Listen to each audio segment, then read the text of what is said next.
मदुरई से बेंगलुरु के लिए नई वंदे भारत एक्सप्रेस ट्रेन रवाना कर दी गई है।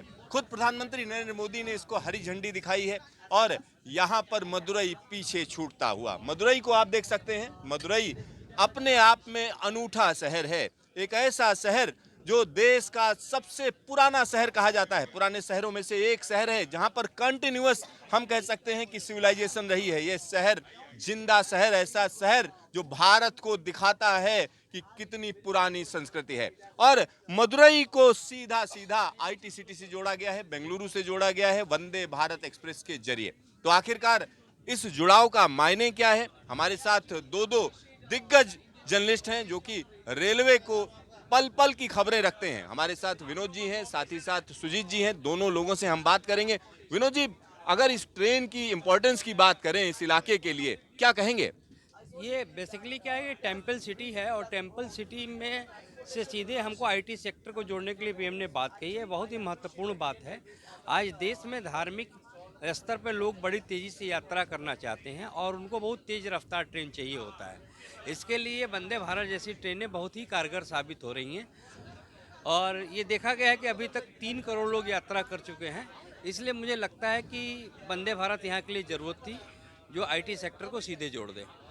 वंदे भारत की जरूरत थी। इस तरीके की तमाम ट्रेनें और अलग अलग जगहों पर चलेंगी क्योंकि 100 से ज्यादा ट्रेनें चल रही हैं। 280 से ज्यादा जिलों को कनेक्ट किया जा चुका है। सुजीत जी, आने वाले दिनों की अगर हम बात करें तो वंदे मेट्रो की भी बात कही जा रही है। वंदे स्लीपर भी तैयार है, जल्दी ट्रायल शुरू होंगे, उसके बारे में भी कहा। आज खुद रेल मंत्री ने फिर वही बात कही कि राजनीति की जा रही है रेलवे को लेकर। क्या कहेंगे? नहीं, निश्चित रूप से देखिए, सरकार जब से आई है रेलवे का पूरा स्वरूप बदलने की कोशिश है और बदला भी जाना चाहिए। 1853 की रेलवे है और आज हम 21वीं सदी में भी चले जा रहे हैं। तो ये वंदे भारत, इसमें स्पीड भी है, इसमें कंफर्ट भी है। और भारत अगर दुनिया की तीसरी अर्थव्यवस्था है और उसका सुंदर रेलवे नहीं हो, सुरक्षित रेलवे नहीं हो, द्रुत गति से चलने वाली रेल नहीं हो, तो ये संभव नहीं है।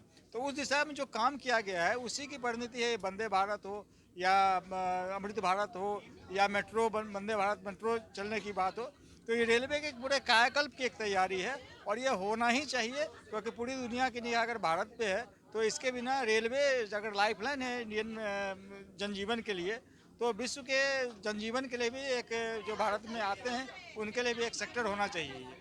एक बड़ी सौगात कही जा सकती। विनोद जी, एक और चीज आज जो प्रधानमंत्री ने कही, प्रधानमंत्री ने कहा कि तमिलनाडु को जो है हमने अच्छा खासा बजट दिया 2014 के बाद। यानी पुरानी अगर हम देखें क्या बजट मिलता था और आज क्या मिलता था, 9 गुना 10 गुने की बात की जा रही। कर्नाटक के लिए भी यही बात कही और बीते दिनों में खुद सीएम स्टालिन ने जो है इस चीज को उठाया था कि हमें जो है बजट ही नहीं दिया जा रहा। इसको लेकर क्या कहेंगे? ये कहीं ना कहीं एक नई राजनीति की शुरुआत है।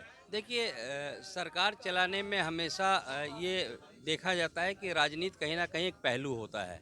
लेकिन जहाँ तक रेल का विकास की बात की जा रही है, एक समानांतर रूप से विकास की जा रही है। आज ये कोई नहीं कह सकता है कि देश में मोदी सरकार ने किसी क्षेत्र को अधूरा छोड़ा हो, चाहे वो वंदे भारत को लेके हो, चाहे किसी रेल निर्माण को लेकर हो, ये विद्युतीकरण को लेकर हो। आज रेल मंत्री ने बात अपने भाषण में ज़रूर कहा है कि 31,000 किलोमीटर हमने नई रेल लाइनें बिछाई हैं। इसलिए इसको, रेलवे को खासकर जो है, हम क्षेत्रवाद से और राजनीति से नहीं जोड़ सकते हैं। ये विकास की यात्रा है और ये विकास की यात्रा चल रही है। विकास की यात्रा है। सुजीत जी से हम बात करेंगे। सुजीत जी से एक और सवाल है हमारा। जब सेंट्रल गवर्नमेंट की बात करते हैं तो कहीं ना कहीं फ्लैगशिप की तरह रेलवे दिखती है, यानी इसके काम नजर आते हैं। और दूसरी तरफ जो विपक्ष है वो घेरने की कोशिश कर रहा है, गिराने की कोशिश कर रहा है कि नहीं साहब, जो काम हुआ है ये ठीक नहीं है, दुर्घटनाएं बढ़ रही हैं। तो आखिरकार ये जो राजनीति है आगे भी इसी तरीके से चलेगी या कुछ सीखेगा विपक्ष? नहीं, राजनीति तो इसी तरह से चलेगी, उसमें कोई शक नहीं है कि उनका काम ही अपोजिशन वालों का कि ये करना चाहिए और लोकतंत्र में होता भी है। लेकिन जहाँ तक बात है रेलवे की या सड़क की, जो जैसे गति शक्ति योजना देखेंगे, जो आर्थिक शक्ति बनाना है वो रेलवे और सड़क के बिना संभव नहीं है। और इस तरह का प्रधानमंत्री जो इतना ध्यान दे रहे हैं और जो रेल जिस तरह का कायाकल्प हो रहा है, नई पटरियाँ बिछ रही हैं। अब ब्लॉक्स बनते थे, तीसरी लाइन नहीं होने के कारण अब ब्लॉक्स खत्म होने लगे। जहाँ तक यात्री सुविधा की बात है तो अगले कुछ सालों में वेटिंग लिस्ट खत्म हो जाएगा। तो ये सब करने के बाद आगे बढ़ेगा रेलवे। लेकिन जहाँ तक राजनीति की बात है, दुर्घटना होंगी ही होंगी।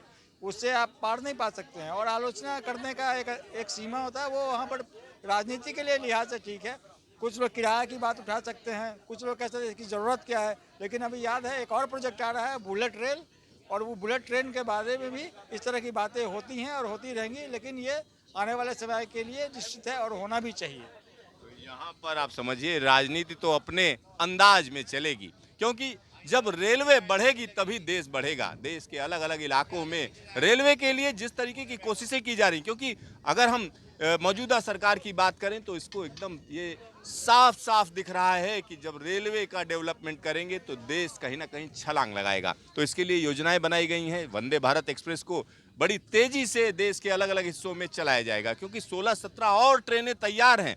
और इसी के साथ वंदे भारत मेट्रो और वंदे भारत स्लीपर भी हम आपको दिखाएंगे, वो भी बनकर तैयार हो चुकी है। तो वंदे भारत स्लीपर भी जल्द चलेगी, उसका भी रूट तय किया जा चुका है कि इसको कहाँ चलाया जाएगा, और जल्द ही उसके ट्रायल शुरू हो जाएंगे। यानी रेलवे का जबरदस्त कायाकल्प होने जा रहा है।